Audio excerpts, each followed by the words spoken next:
मेरे YouTube channel पे एक नए टॉपिक के साथ स्वागत है। आज हमारा टॉपिक है हेनरीज लॉ यानी हेनरी का नियम। ये जो लॉ है, ये जो नियम है, ये जो टॉपिक है आपका क्लास 12th के सॉल्यूशन पार्ट का एक हिस्सा है। तो चलिए शुरू करते हैं हमारे आज नए टॉपिक के साथ। आप सब भी मेरे साथ क्लास में ज्वाइन कीजिए। हेनरी का नियम। हेनरी का नियम है जो द्रव होती है, द्रव में गैस को जो विलय होती है, गैस का द्रव में गैस का विलयन के आधार पर हेनरी का नियम बनाया गया है। तो हेनरी का नियम बताने से पहले हम आपको एक एग्जाम्पल देके बताते हैं। जैसे कि आप देखे होंगे कोल्ड ड्रिंक्स, कोई भी कोल्ड ड्रिंक्स हो सकता है, आपका थम्स अप हो सकता है, कोको कोला हो सकता है, स्प्राइट हो सकता है। तो आप देखेंगे जब आप उस ड्रिंक को पीते हैं, पीने के बाद आपके नाक से, आपके मुंह से एक गैस निकलता है, एक डकारे आती है जिसमें कुछ गैस निकलता है ना। तो वो गैस कौन सी है, हम सभी को जानते हैं। वो गैस है कार्बन डाइऑक्साइड यानी CO2 गैस निकलता है। अब ये सवाल होता है, गैसों के अणु दूर दूर रहते हैं, क्यों? उनके बीच में आकर्षण बल कम है। उसके कंपेयर में द्रव के जो अणु हैं, उसके अणु गैसों की तुलना में पास पास होते हैं। दोनों का गुण बिल्कुल अलग है, गैस का गुण अलग है, द्रव का गुण अलग है। अब ये सवाल होता है, ये जो कार्बन डाइऑक्साइड गैस है वो इस द्रव में कैसे घुलता है ना। ऐसा क्या करते हैं कि ये जो गैस है उस द्रव में जाके घुल जाता है। आप कुछ भी कोल्ड ड्रिंक्स पिएंगे, शीतल पेय पिएंगे, उसमें क्या रहता है, एक मीठा पानी रहता है ना। जैसे आप स्प्राइट ले ले, सिंपल वाटर कलर का, उसमें सिर्फ मीठा पानी होता है। आप दूसरे भी चीज ले ले, माजा ले ले, या कोल्ड ड्रिंक्स में आप क्या बोलते हैं कि कोको कोला को ले ले, चाहे थम्स अप को ले ले, उसमें भी मीठा पानी रहता है, चीनी का शरबत, उसमें कुछ कलर मिला हुआ रहता है। मेन जो खेल है वो है इस कार्बन डाइऑक्साइड का। तो इस कार्बन डाइऑक्साइड को इस द्रव में कैसे घोलते हैं, उसी के आधार पर हेनरी ने एक नियम बताया जिसको कहा जाता है हेनरी का नियम। तो चलिए अब हम देखते हैं किस तरह से इस कार्बन डाइऑक्साइड गैस को उस मीठे पानी में घोला जाता है। मान लीजिए ये एक हमारे पास एक सिलेंडर है जिसमें ये मीठा पानी है, कोई भी मीठा पानी है, कलरफुल हो या कलरलेस हो, मीठा पानी है। इसमें क्या है, एक ऐसे मुंह लगा है उसका। अब यहाँ पे एक दूसरा सिलेंडर है जिसमें क्या भरा है, CO2 गैस भरा है। इसका मुंह क्या है, बंद है। यहाँ पे क्या दिया हुआ है, इसमें से ये कंप्रेस करते हैं, गैसों को कंप्रेस करके इसके थ्रू इस बॉटल में डाला जाता है ना। यहाँ पे कोई भी एक रहता है, आप देखे होंगे तो इसमें ऐसे कंप्रेस करते हैं, तो ये जो कार्बन डाइऑक्साइड गैस है इसमें इसके ये जो पाइप है इसके थ्रू आके इस बॉटल में घुस जाता है। ठीक है, तो ये जो गैस घुलता है, तो वो गैस कैसे घुलेगा, हम जितनी दबाव यानी प्रेशर देंगे उतने ही गैस इस द्रव में आके घुलेगा। तो अगर प्रेशर ज्यादा बढ़ाएंगे तो ये अधिक कार्बन डाइऑक्साइड गैस आके घुलेगा, यदि हम कंप्रेशर कम करेंगे तो कम गैस आके घुलेगा। तो ये गैस जो होता है इसमें घुलने का मेन कारण है दबाव।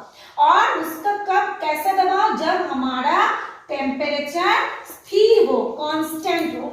जब एक निश्चित ताप पर गैस को द्रव में घोला जाता है एक दबाव डाल के, तब ये हमारा शीतल पेय बनता है। इतना आप समझ गए।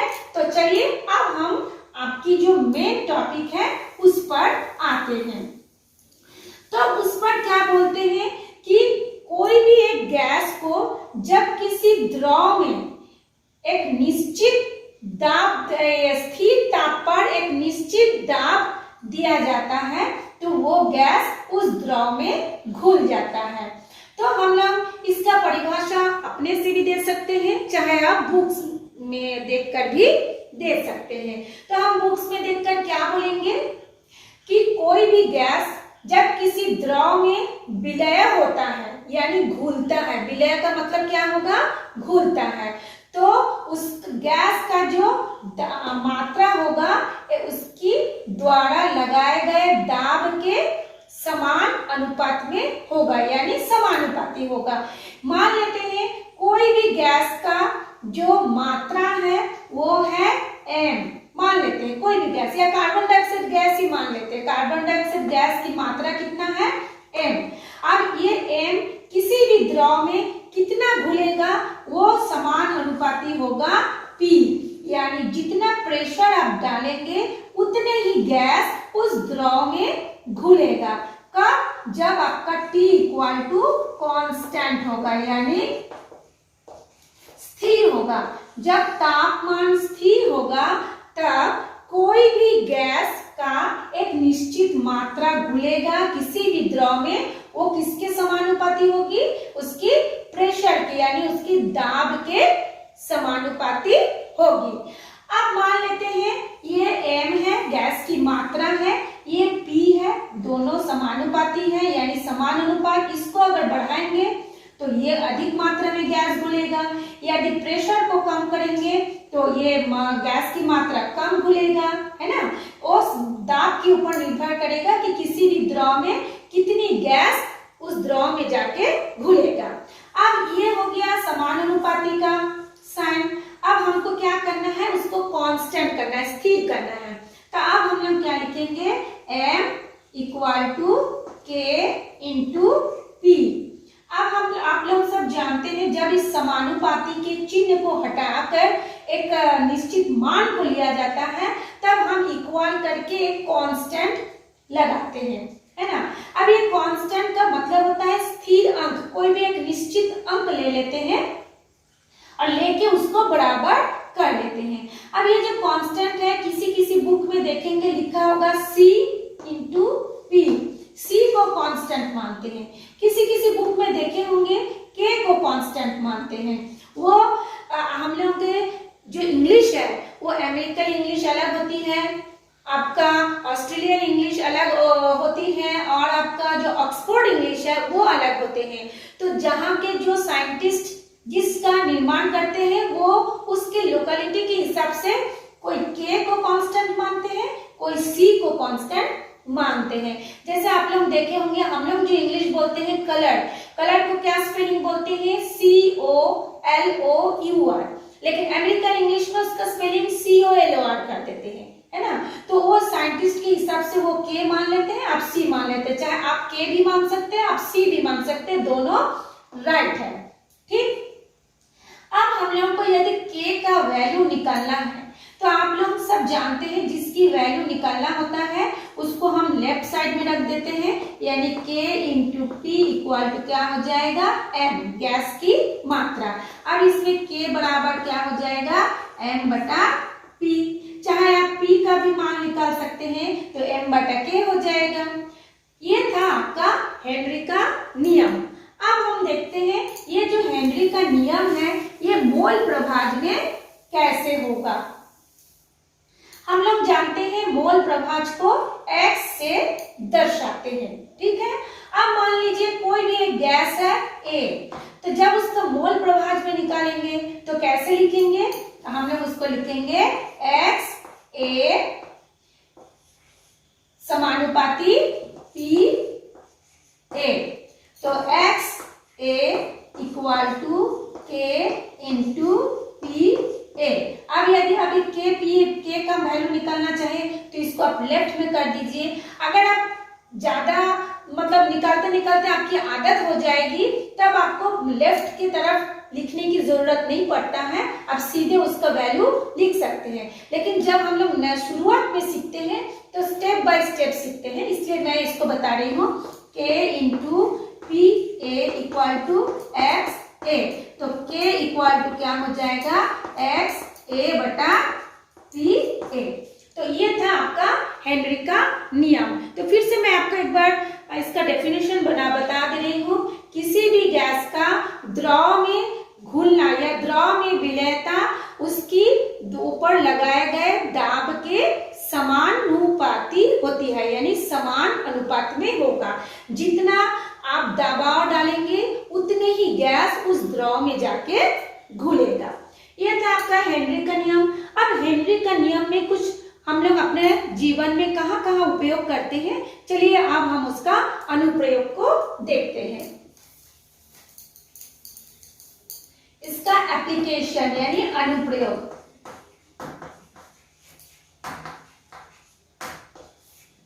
पहला अनुप्रयोग क्या है, हमने अभी आपको बताया शीतल पेय में। पहला हो गया शीतल पेय पदार्थ बनाने में।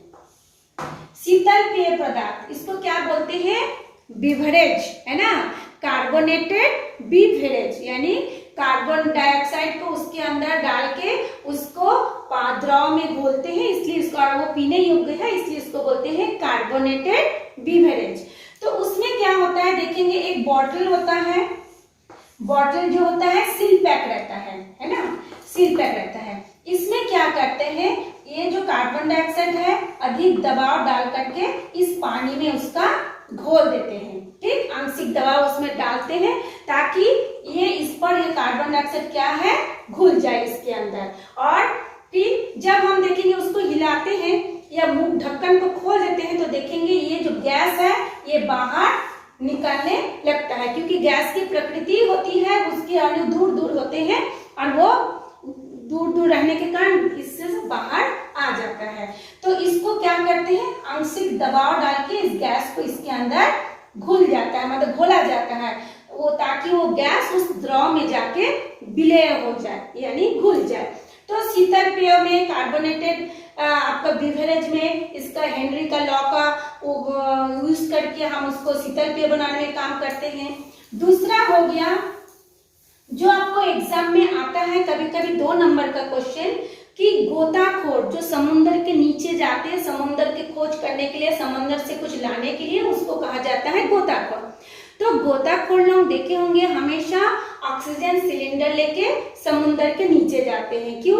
क्योंकि हम लोग का जो ह्यूमन होता है वो एयर से अपना ऑक्सीजन लेता है, लेकिन पानी के अंदर जो ऑक्सीजन है वो हम डायरेक्ट ले नहीं सकते, इसलिए उसको अपने साथ सिलेंडर में ऑक्सीजन भर के ले जाना पड़ता है। लेकिन उस सिलेंडर में आपका क्या क्या रहता है, नाइट्रोजन गैस भरा रहता है, ऑक्सीजन गैस भरा रहता है और हीलियम गैस भरा रहता है। इस नाइट्रोजन रहता है 56 आपका 7, ऑक्सीजन रहता है 32.1, 56.2 रहता है और हीलियम रहता है 11.7। तो टोटल मिला के क्या हो जाता है, 100% हो जाता है। अब सवाल होता है कि ठीक है, जब गोताखोर नीचे जाते हैं तो वो तो ऑक्सीजन लेके जा सकते हैं, तो ये नाइट्रोजन और हीलियम मिलाने की क्या जरूरत है, ठीक है। तो इसमें भी हेनरी का नियम को क्या करते हैं, प्रेशर कंप्रेसर से प्रेशर डाल के तीनों गैसों को आपस में मिलाया जाता है। सबसे पहला होता है ये जो ऑक्सीजन है, ऑक्सीजन क्या करते हैं, हमारे शरीर में जो मेटाबॉलिज्म होती है उसकी क्रिया में भाग लेता है। मेटाबॉलिज्म आप सब जानते हैं, मेटाबॉलिज्म क्या होता है वो आपको पता है कि हम जो भी शरीर के अंदर जो भी घटना होती है वो मेटाबॉलिज्म में आता है। जैसे कि श्वसन लेना वो भी एक मेटाबॉलिज्म, हम सांस लेते हैं सांस छोड़ते हैं वो भी मेटाबॉलिज्म, हम जो खाना खाते हैं डाइजेस्ट होता है वो भी मेटाबॉलिज्म। लेकिन ये जो ऑक्सीजन है वो हमारे मेटाबॉलिज्म में काम आता है। साथ वो ऑक्सीजन क्या करते हैं, हमारे ब्लड में जाता है और ब्लड में जाने के बाद पूरे सेल जो हमारे जो स्किन है स्किन के सेल तक पहुंचता है। लेकिन इसमें क्या होता है, ये नाइट्रोजन क्यों मिलाया जाता है, वो भी 56.2% नाइट्रोजन मिलाया जाता है। क्यों? क्योंकि हमारे जितने समुद्र के नीचे जाएंगे वायुमंडल का दाब उतना ही बढ़ता है ना। तो जब वायुमंडल का दाब बढ़ेगा हमारे शरीर उस दाब को सहन नहीं कर पाएगा, ठीक। तो इस ऑक्सीजन के साथ इस नाइट्रोजन को मिला के उसकी दाब को थोड़ा कम कर देते हैं, है ना। जो समुद्र के नीचे जो अधिक दाब है उस दाब को कम किया जाता है। ठीक, तो इसके दाब को कम करने के लिए ये नाइट्रोजन मिलाते हैं। मेटाबॉलिज्म क्रिया के लिए यानी सांस लेना और छोड़ने के लिए ऑक्सीजन मिलाया जाता है। अब सवाल होता है ये हीलियम क्यों मिलाते हैं? ठीक है, तो ऑक्सीजन जब वो घुलता है वायुमंडल, मतलब जब ये ऑक्सीजन हमारे ब्लड के साथ जब ऑक्सीजन घुलता है तो साथ में कौन घुल जाता है? ये नाइट्रोजन गैस भी साथ में घुल जाता है। अधिक दाब के कारण, क्योंकि समुद्र के नीचे अधिक दाब है, उस दाब के कारण ये जो नाइट्रोजन है वो क्या करते हैं, हमारे ब्लड में विलय हो जाता है, यानी घुल जाता है। ऑक्सीजन तो घुलता ही है, साथ में ये नाइट्रोजन भी घुल जाता है। जब वो घुल जाता है, समुद्र के नीचे रहते हैं, तब तो शरीर के लिए कोई दिक्कत नहीं होता। लेकिन जब गोताखोर इस समुद्र से फिर से वायुमंडल यानी समुद्र के ऊपर आते हैं, धरती के वायुमंडल में, तब ये नाइट्रोजन गैस जो हमारे ब्लड में घुल गया था उसमें, उस ब्लड में क्या होता है, ऐसे बबल्स आने लगता है, बुलबुला आने लगता है। ऐसे बुलबुला, जैसे आप लोग देखे होंगे खाली बॉटल को यदि आप एक बाल्टी पानी भरे हुए एक बाल्टी में डालेंगे तो देखेंगे ऐसे बुलबुला निकलता है ना? क्यों बुलबुला निकलता है? क्योंकि उस बॉटल के अंदर जो हवा भरा था वो हवा बाहर निकलता है। सेम वैसे ही हमारे ब्लड में ऑक्सीजन घुला, नाइट्रोजन घुला, लेकिन जब हम वायुमंडल में आते हैं, हमारे धरती के वायुमंडल में, तब उस समय क्या होता है, समुद्र के नीचे की अपेक्षा ऊपर का वायुमंडल का दाब थोड़ा कम रहता है और ये इस समय क्या होता है, हमारे ब्लड में बुलबुला के रूप में बुलबुला बनने लगता है, जो कि नुकसान करते हैं, क्योंकि बुलबुला बन के बाहर तो निकल नहीं पाता है। तो उस समय हमारे शरीर में तकलीफ होती है, एक बीमारी होती है, उस बीमारी को कहते हैं बेंड्स। उस बीमारी को क्या कहते हैं? बेंड्स। बेंड्स कहते हैं, है ना? तो उस बेंड्स बीमारी से हमको बचने के लिए ये जो नाइट्रोजन और ये जो ऑक्सीजन है उसके साथ 11.7% हीलियम गैस भी मिलाया जाता है, ताकि ये जो बीमारी, बेंड्स जो बीमारी है, वो बीमारी हमको ना हो। ये जब तीनों आपस में मिल जाते हैं तब गोताखोर आसानी से समुद्र के नीचे सांस भी लेता है, फिर वो आसानी से ऊपर भी आ जाता है और हमारे ब्लड में जो बेंड्स बीमारी हमारे शरीर में बनने वाला था वो भी नहीं बनता और वो वापस फिर हमारे वायुमंडल में आ जाता है। तो ये भी था आपका हेनरी का नियम कि तीनों को किस तरह से प्रेशर देके एक दूसरे में घोला जाता है। तो कभी कभी आपको पूछा जाता है कि गोताखोर जब समुद्र के नीचे जाते हैं तो कौन कौन से गैस उसमें भरा जाता है और उससे क्या बीमारी होती है और वो बीमारी कौन से गैस के कारण होती है और उस बीमारी से बचने के लिए आपको क्या गैस उसमें मिलाया जाता है, उसका प्रतिशत क्या है। तो ये बहुत अच्छा क्वेश्चन भी है और बहुत इंपॉर्टेंट क्वेश्चन भी है, इसको आप लोग देख लीजिएगा। नेक्स्ट इसका जो एप्लीकेशन है,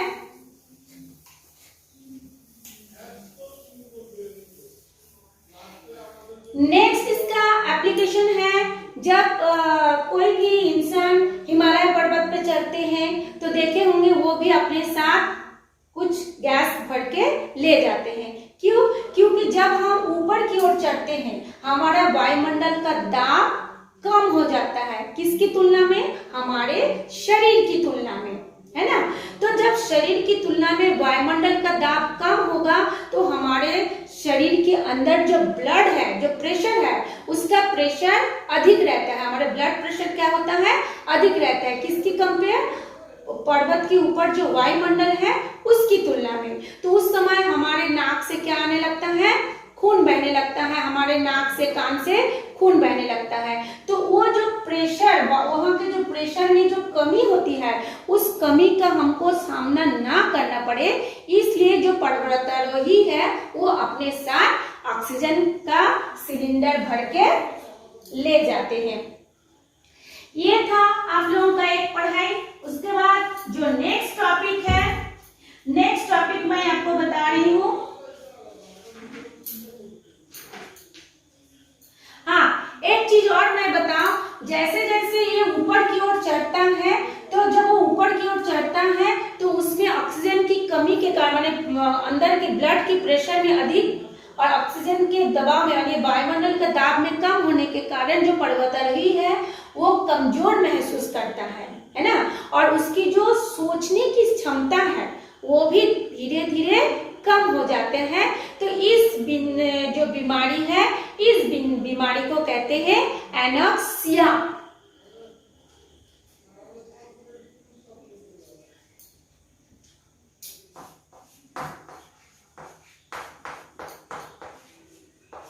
इस बीमारी को क्या कहते हैं? एनॉक्सिया। यदि वो अपने साथ सिलेंडर भर के नहीं ले जाएगा तो उसकी मतलब जो बीमारी होगी यानी उसकी जो सोचने की क्षमता कम हो जाएगी और वो जो कमजोर महसूस करेगा, कमजोरी महसूस करेगी, उस बीमारी को कहते हैं एनॉक्सिया। अच्छा, उसके बाद जो और एक उपयोग है वो उपयोग है हमारे, जैसे देखिए हम लोग सांस लेते हैं, ठीक, ये तो सब जानते हैं। कहाँ पे जाता है हमारा वायुमंडल, कहाँ पे जाता है? ऑक्सीजन हमारे फेफड़े में जाता है, लंग्स में जाता है। फिर वो लंग्स में जाके जब हार्ट के थ्रू जब वो जाता है तो वो जो ऑक्सीजन है, उस ऑक्सीजन हमारे ब्लड के हीमोग्लोबिन के साथ मिलकर ऑक्सी हीमोग्लोबिन बनाता है ना।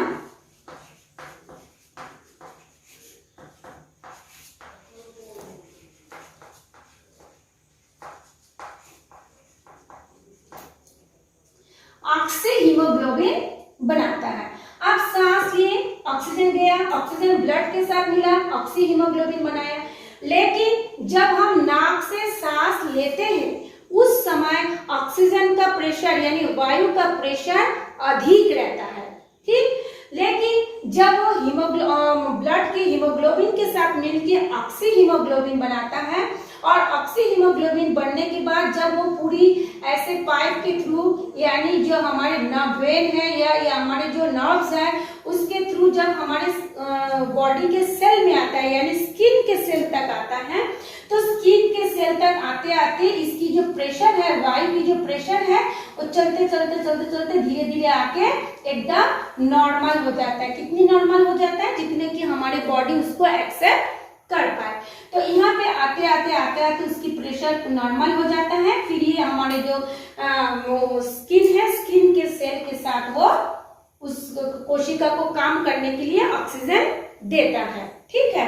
और वहां से फिर वो ऑक्सीजन इसके कार्बन डाइऑक्साइड जो है उसके थ्रू फिर हमारे हार्ट में से होता हुआ, फिर हमारे लंग्स में से होता हुआ नाक के थ्रू बाहर आ जाता है। तो ये प्रेशर जो है, ऑक्सीजन जो हम ले रहे हैं वो प्रेशर कैसे कम हो? उसका प्रेशर अधिक रहता है, लेकिन कैसे कम होता है? वो ब्लड की हीमोग्लोबिन के साथ मिलकर ऑक्सी हीमोग्लोबिन बनाता है। फिर ऑक्सी हीमोग्लोबिन बनाने में उसको कुछ तो काम करना पड़ता है, क्योंकि जब हम एक दूसरे के साथ जुड़ते हैं तो कुछ वर्क करना पड़ता है। उससे उसका प्रेशर जो होता है, आंशिक दाब जो होता है, थोड़ा कम हो जाता है। फिर वहां से होते हुए हमारे स्किन तक आते आते एकदम हमारे बॉडी जिसको एक्सेप्ट करता है उसी के लेवल में आ जाता है। फिर हमारे कोशिका उस ऑक्सीजन को लेकर काम करना शुरू करता है। तो ये था आप लोगों का हेनरी का नियम और हेनरी के नियम का अनुप्रयोग। तो फिर से मैं एक बार हेनरी का लॉ बता दे रही हूँ। को किसी भी गैस को एक निश्चित ताप पर किसी भी गैस का किसी भी द्रव में विलयता उसके दाब के समानुपाती होती है। तो ये था आज का आपका पढ़ाई। इसमें आपको यदि कुछ क्वेश्चन पूछना है तो आप मुझसे पूछ सकते हैं। इससे रिलेटेड कोई भी आप कमेंट्स में जाके पूछ सकते हैं, या आपको अगर कुछ और जानना है तो उसके बारे में भी आप नीचे कमेंट्स में लिख दीजिए। तो आज हमारा इतना ही क्लास। हम नेक्स्ट क्लास फिर एक नया टॉपिक लेके आएंगे। तब तक आप इसको याद करते रहिए।